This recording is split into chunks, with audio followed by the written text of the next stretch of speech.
ये बॉम्बिंग से अगर यूएस ये समझ रहा है कि डिटरेंस होगा, नहीं होगा। आप देखना आइंदा 5-10 साल में ईरान 90% एनरिचमेंट करेगा।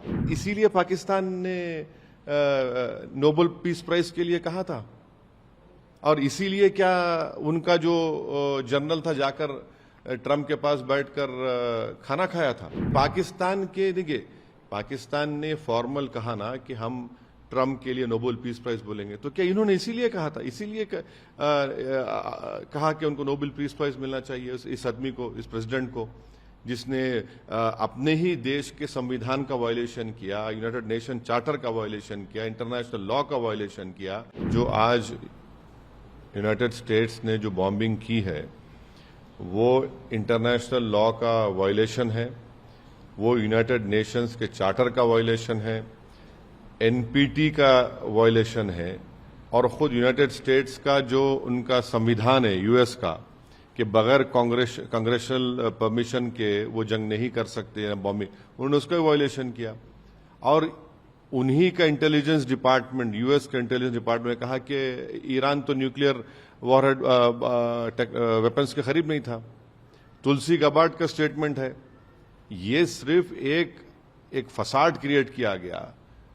मकसद एक ही है कि इजराइल जो बेंजामिन नेतन्याहू जो फलस्तीनियों का एक खस्साब बन चुका है, बुच्चर बन चुका है, जो जेनोसाइड हो रहा है, एथनिक क्लेंसिंग हो रहा है, उसको कवर अप करने के लिए किया गया।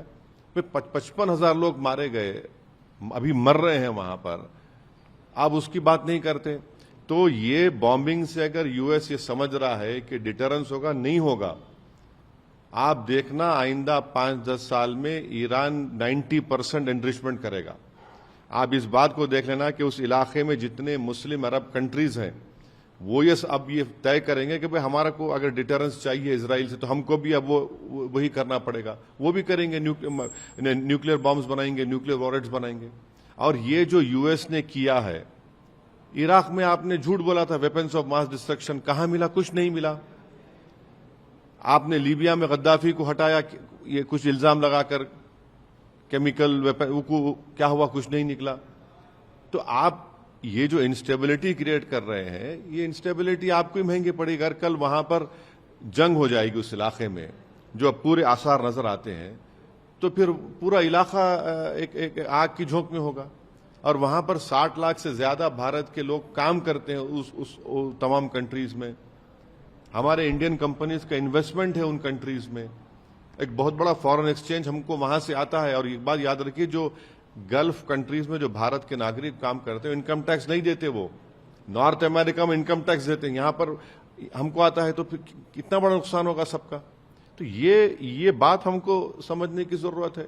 और आखिरी बात यह है कि इसीलिए पाकिस्तान ने नोबेल पीस प्राइज के लिए कहा था, और इसीलिए क्या उनका जो जनरल था जाकर ट्रंप के पास बैठकर खाना खाया था, तब उनको ये तो सब एक्सपोज हो गए यहां से लेके वहां तक।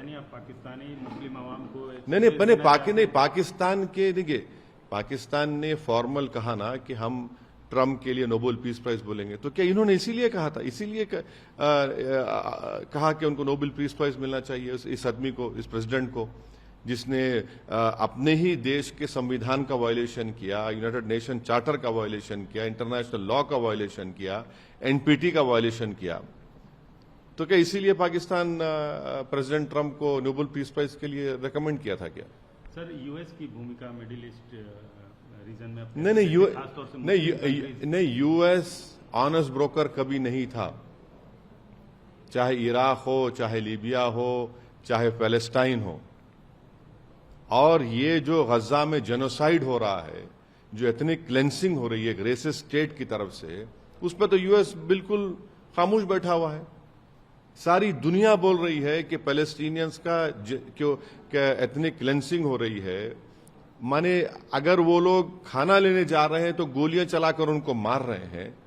और पूरी वेस्टर्न ममालिक जो बड़ा पूरे विश्व में दर्ज देते हैं ह्यूमन राइट्स, अरे तुम लोग कह के ह्यूमन राइट्स बात कर रहे हैं? कौन सी ह्यूमन राइट्स बात कर रहे हैं? इजराइल के पास जो इतने वॉरहेड्स है, न्यूक्लियर टेक्नोलॉजी है, वो लोग बोलते हैं एक्सपर्ट वो 700-800 है।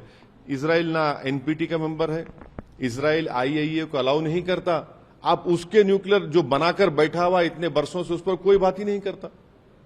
तो ये इनका डबल स्टैंडर्ड है, इनकी हिपोक्रेसी है। सर, इजराइल के प्रधानमंत्री ने ट्रंप की तारीफ की है, बोला है कि ये कार्रवाई इतिहास बन गई। इतिहास यही बताएगा कि अगर जंग शुरू हो गई, जिस तरह इराक में हुआ था, इस तरह अगर जंग शुरू हो गई तो नुकसान खमियाजा कौन भुगतेगा? कितने मासूम लोग मारे जाएंगे? इसमें भारत के लिए परेशानी हो जाएगी। ये नहीं तो इतिहास ये जरूर लिखेगा कि बेंजामिन नेतन्याहू फलस्तीनियों का बुचर था, जिसने गज्जा में 55,000 फलस्तीनियों को उनका जेनोसाइड किया, एथनिक क्लेंसिंग कर रहा है। वो तारीख में जरूर लिखा जाएगा। भारत का ईरान से, यूएस से और इजराइल से जो स्ट्रेटेजिक पार्टनरशिप है, इस सिचुएशन में अरे हम ईरान में छाबार पोर्ट बना रहे हैं, 20 साल उसको ऑपरेट करेंगे। हम पाकिस्तान को बाईपास कर अफगानिस्तान में उनकी मदद करेंगे। तो हम उम्मीद करते हैं कि भारत सरकार इसका नोट ले, इसका कंडेम करे। ऐसा तो हम पॉलिसी हमारी कुछ तो वाज़ेह साफ पॉलिसी होनी चाहिए हमारी इसके ऊपर।